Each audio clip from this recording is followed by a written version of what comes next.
Hello दोस्तों, नमस्कार। जय ढूढ़ी राजा गणेश भगवान। कैसे हैं आप सभी लोग? आशा करती हूँ आप बहुत अच्छे हैं और मैं भी बहुत अच्छी हूँ। दोस्तों, मैं ममता रावत आप सबके बीच में फिर से एक नई ब्लॉग के साथ। और उम्मीद करती हूँ आप को ब्लॉग पसंद आती होगी और आ रही है। अच्छे व्यू आते हैं आप सभी के, आपको धन्यवाद। और आज का ब्लॉगिंग का स्टार्ट हो रहा है दोस्तों देहरादून से। मैं सुबह ही देहरादून पहुँची हूँ। मैं 4 बजे चल दी थी वहाँ से। अभी 9 साढ़े 9 बजे तक हम लोग देहरादून पहुँच गए थे। और आज मैं कुछ अलग भी कोशिश करती हूँ आपको दिखाने का। अभी मैं यूथ फाउंडेशन के ऑफिस में पहुँच गई हूँ और कई सारे लोग हैं यहाँ पे। मैं कोशिश करूँगी आपको मिलाने का। और हमारे साथ आज जो बगोरी, जो हरसिल का जो फेमस गांव है, वहीं पे से सटा हुआ एक बगोरी गांव है। वहाँ के लोगों से भी मिलाऊंगी जो ढूंढा में भी रहते हैं। कभी कभी वो ढूंढा में रहते हैं और कभी बगोरी में रहते हैं। और उनका जो लोकल जो उत्पाद है वहाँ पे, या जो ट्रेडिशनल जिसको हम बोलेंगे, वो सब मैं आपको दिखाने की कोशिश करूँगी कि कैसे कैसे वो उस फील्ड में काम कर रहे हैं। तो चलिए दोस्तों, मिलाते हैं उन लोगों से आपको। ये है दीदी जी, विजेता दीदी है इनका नाम। मैंने इनका नाम विजेता लिखा हुआ है। विजेता ही है आपका विजेता नाम? राणा। विजेता राणा है आपका नाम। और हम सब अभी सुबह हम 4 बजे चले उत्तरकाशी से और देहरादून में आए हैं दोस्तों। एक बहुत अच्छी यहाँ पे बड़ी गोष्ठी होनी है और जिसमें दीदी ने भी प्रतिभाग करना है। और दोस्तों ये देखिए, कुछ लोग ये हैं और कुछ लोग अभी आने वाले हैं और कुछ लोग बाहर हैं। और चलते हम वहीं जहाँ पे प्रोग्राम होना है। प्रणाम सर, कैसे हैं आप? ठीक है, बढ़िया बढ़िया। बढ़िया। और कौन कौन है उधर का? 4 लोग हैं।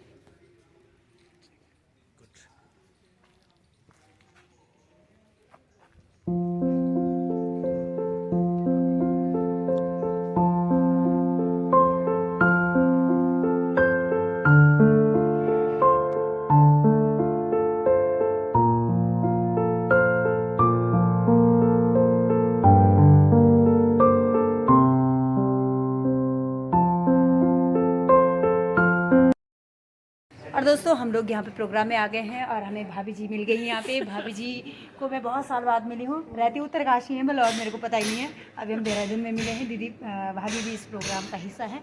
और देखते हैं दोस्तों आगे क्या क्या जैसे होता है। मेरे को कुछ नॉलेज नहीं अभी कि क्या होना है यहाँ पे। तो जो भी होगा आप लोगों के सामने शेयर हो जाएगा। और बहुत मेरे जो सबसे बड़े आइडल हैं कर्नल अजय कोटियाल जी, उनका प्रोग्राम होना है यहाँ पे। कुछ तो है, तो मैं आपको उनके प्रोग्राम के बारे में थोड़ा सा आपको स्क्रीन पे दिखा देती हूँ जो यहाँ पे लगा हुआ है। ठीक है, तो देखिए दोस्तों, सिंधी फाउंडेशन। तो ये प्रशिक्षण भी यहाँ पे दिया जाता है।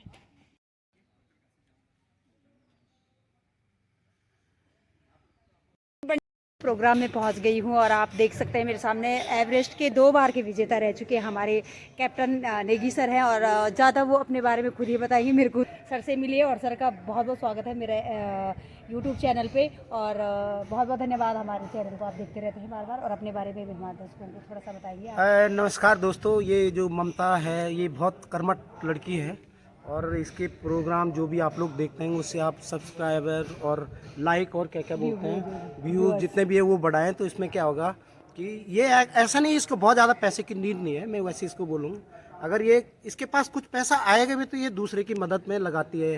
गरीब बच्चों का एजुकेशन, स्वास्थ्य, इसके बारे में ये काफ़ी वो एक्टिव रहती है। तो आज की इस भागदौड़ भरी ज़िंदगी में इतना एक्टिव कोई होता नहीं है। और वो भी ख़ास तौर पे ममता बंगोली गांव की रहने वाली है, जहाँ की काफ़ी पहले पैदल जाना पड़ता था। अब तो मेरे ख्याल से रोड भी चली गई है।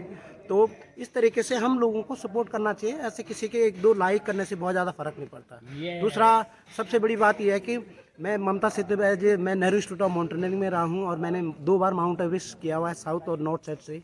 और बाकी माउंटेनियरिंग फील्ड में मैं रहा हूँ, नेहरू इंस्टीट्यूट ऑफ माउंटेनियरिंग में भी रहा हूँ मैं। और ममता से काफ़ी परिचय है मेरा। और साथ ही ये है कि आज हम एक प्रोग्राम में यहाँ पे एकत्रित हुए हैं और बड़ा अच्छा लगा। आज हम काफ़ी लोग एक साथ एकजुट हुए हैं। तो ये सिद्धि प्रोग्राम है और इसमें हम कुछ गहरा मंथन करने जा रहे हैं। उस मंथन के बारे में अगर शाम को टाइम मिलेगा तो ममता आपको विस्तार में बताएगी। Thank you so much. और मैं लक्की हूँ। और हम जब एवरेस्ट सीरियल की शूटिंग हुई थी तो मैं सर के साथ थी वहाँ पे। और हमने साथ में काम करा वहाँ पे। लक्की इसलिए हूँ कि आप 2 बार के एवरेस्ट विजेता हैं और आप आर्मी से भी हैं। और ये मेरे लिए बहुत क्या बोलते हैं उसको, खुशी के पल हैं कि मैंने आपके साथ में जो पल गुजारे हैं वो यादगार पल हैं। तो चलिए दोस्तों आगे चलते हैं। और दोस्तों ये हमारे यूथ फाउंडेशन के बच्चे हैं, और यूथ फाउंडेशन के बच्चे मतलब कि जो आर्मी और फोर्स की तैयारी कर रहे हैं वो बच्चे हैं। बलबीर सर हैं, ये देख रहे हैं आप सामने जो सफ़ेद टी शर्ट में बैठे हुए हैं, उनको ट्रेनिंग देते हैं फोर्स में जाने के लिए। तो चलिए दोस्तों चलते हैं आगे, और कर्नल सर आ गए हैं और प्रोग्राम शुरू हो चुका है। ये सर हैं और चलते हैं आगे। और भिन्न भिन्न परिस्थितियों में पंजाब में और मुरलीधर जी का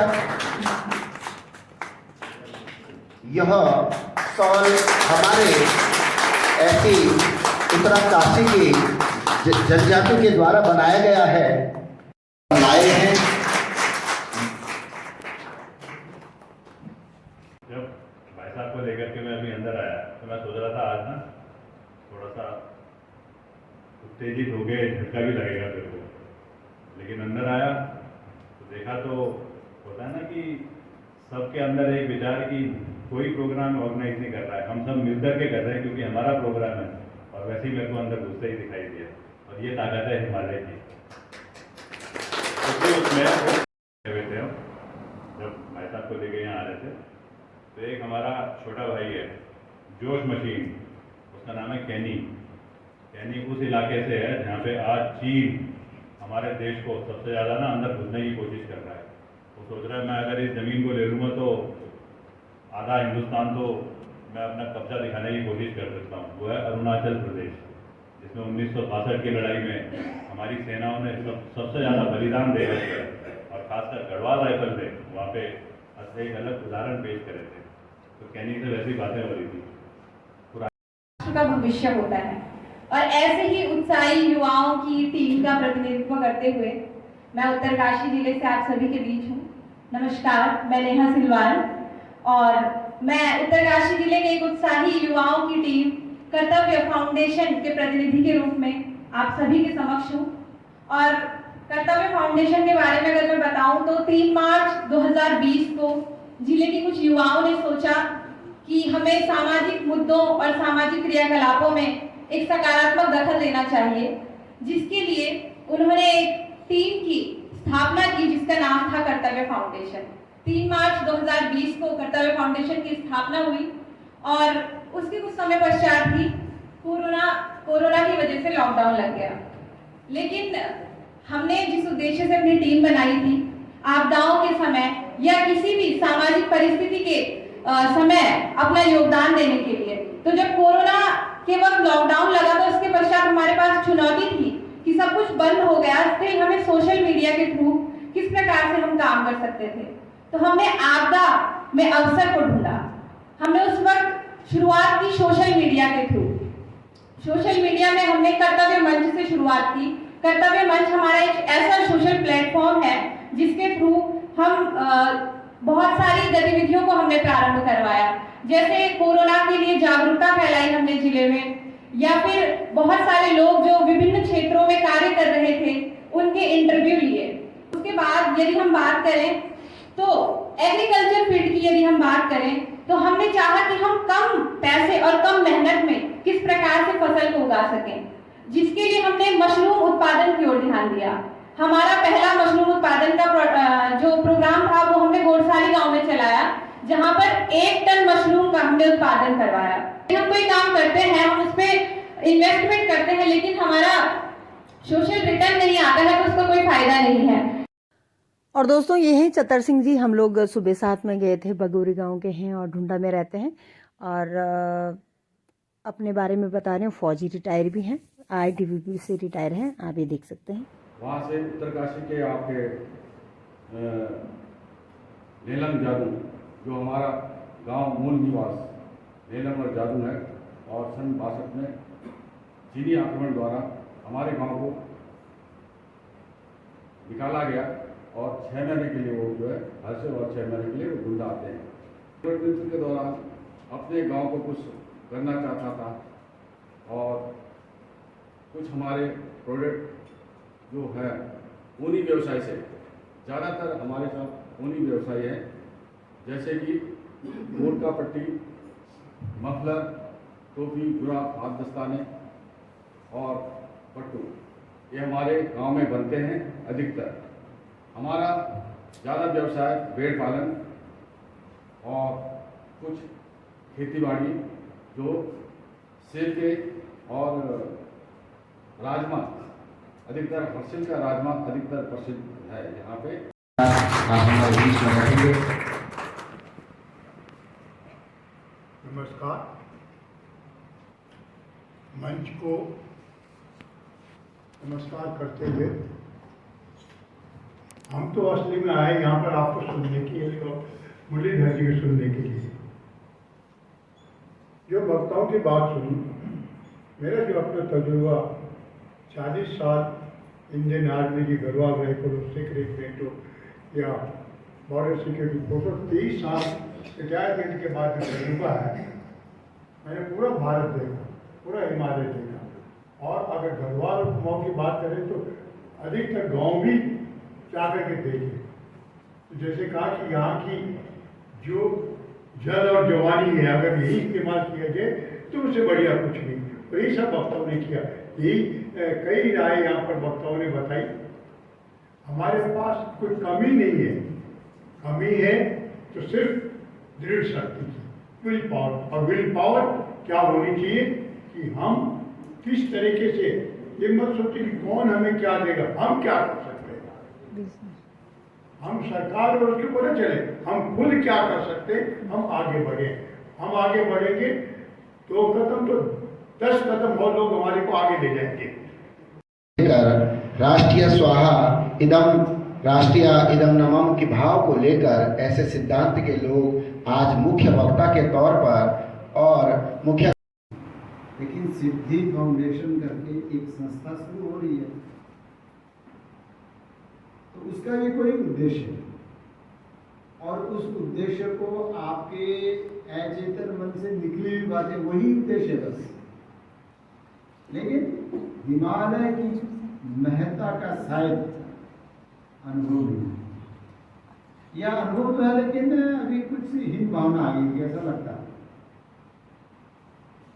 यह जो एक अच्छाई पर राख आ गई है, इस राख को हटाने का काम सिद्धि फाउंडेशन ने किया। एक वहाँ स्वास्थ्य को लेकर कुछ नहीं है, वहाँ शिक्षा को लेकर कुछ नहीं है, ऐसा बोलते हैं, लेकिन मैं इन सब बातों को नकारता हूँ। सब कुछ वहाँ है हमारे। मैं अभी इसको उतारने के बाद में मेरी आँख भी है और ये अक्षर भी है, मुझे दिख नहीं रहा। अभी मैंने लगाया और मुझे दिख रहा है, मैंने दिखा है, लेकिन चश्मा उतारने के बाद में मुझे नहीं दिखता है। तो हमारी दृष्टि दोष हमारा है, वहाँ सब कुछ है, अभी भी सब कुछ है। वो सब कुछ है, वो दिखने लग जाए, वो चश्मे का काम सिद्धि फाउंडेशन का है। तो यदि हम सकारात्मक सोचेंगे तो जो कमियां है उसको अवसर में बदलने के लिए काम करेंगे।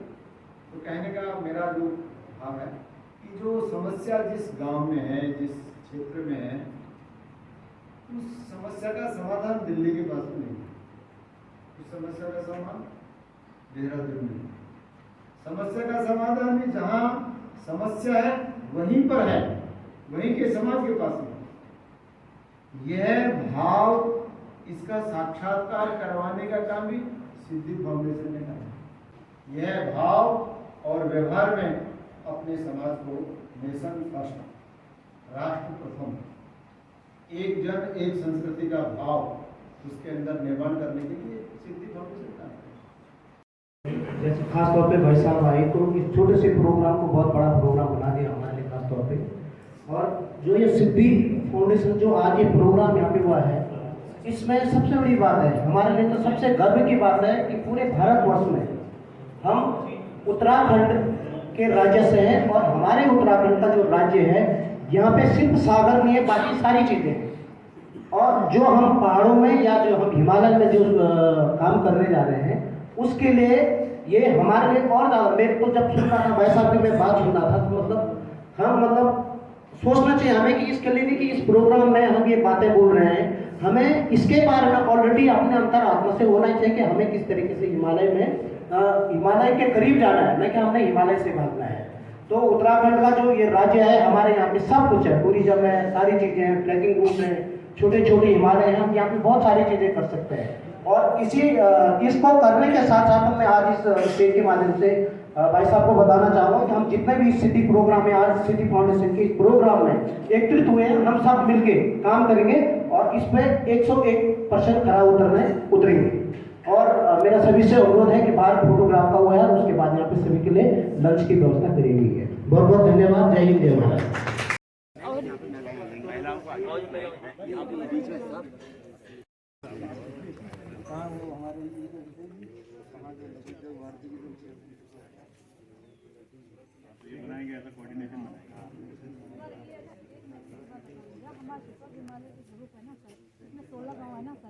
हमारे यहाँ ना एक रूम नहीं है ना हमारे, जहाँ हम लोग ये काम कर सकते हैं हमारे ऐसा। और दोस्तों आपने देखा यहाँ पे सिद्धि फाउंडेशन के द्वारा जो भी अब आगे कार्य होंगे आपको अवगत कराया जाएगा कि कैसे कैसे इस काम को आगे बढ़ावा दिया जाएगा। और अब हम लोग जा रहे हैं घर की ओर। चलिए दोस्तों, ये खूबसूरत भैया के बीच में मैं मिलाती हूँ अपने सर लोगों से आपसे। आप सर जी हैं और सब्सक्राइबर भी हैं मेरे और बड़े भाई जैसे भी हैं मेरे। फॉलोवर सब कुछ है मेरे। जी जी जी, आप कुछ कहना चाहेंगे? हमारे जो भी चैनल, प्रत्येक दिन जो भी नया चैनल आता है ना, नए प्रोग्राम आते हैं, उसको हमेशा फॉलो करता हूँ और लोगों को भी बताता हूँ कि ममता रावत के चैनल को लाइक करो, शेयर करो, सब्सक्राइब करो, क्योंकि ममता जैसी लड़की उत्तराखंड में बहुत कम होगी जो कि थैंक यू अपने लाइफ के अलावा समाज के लिए काम करती है, लोगों को बढ़ावा करती है। Thank you sir, thank you. आपने इतना बड़ा शब्द बोला कि सब उसके सामने फेल। तो बहुत बहुत धन्यवाद दोस्तों, आपने देखा। और सब लोग ड्यूटी पे लगे हुए हैं और सर लोग जा रहे हैं और अब मैं भी। देहरादून की भीड़ भरी जिंदगी।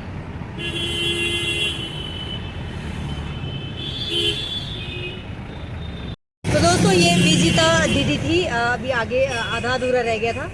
आप ऊन का काम करती हैं और खासकर जो तक क्या बोलते हैं उनको हाथ वाले क्या हथकता मीन्स की जिस हाथ से जैसे हमारे बुनाई वगैरह होते हैं, चाहे स्कार्फ हो गया, चाहे टोपी हो गई, चाहे दस्ताने हो गए, तो ये वो काम करती हैं। और इनके पास जितने भी भेड़ के बने हुए जितने भी हमारे पास प्रोडक्ट होते हैं सब कुछ मिलता है। आजकल टेक्नो चल रहा तो दूर दूर मिल जाएगा, उसके लिए आप संपर्क करें। और बाकी जो हमारी पंखी होती है, पागड़ा होता है, वैसा आस्कट पहना हुआ, ये सब इन लोगों के पास मिलता है। और मुझे आज खुशी हुई कि मैंने इन लोगों को यहाँ सेमिनार में दिखाया और जो भी मेरे को जिम्मेदारी दी गई थी। और हम लोग खुशी सेमिनार से घर की ओर जा रहे हैं। और मैं ममता रावत इस वीडियो का स्टॉप यहीं पे करती हूँ और मिलती हूँ एक अगली दमदार और जानदार वीडियो के साथ। तब तक के लिए नमस्कार, प्रणाम।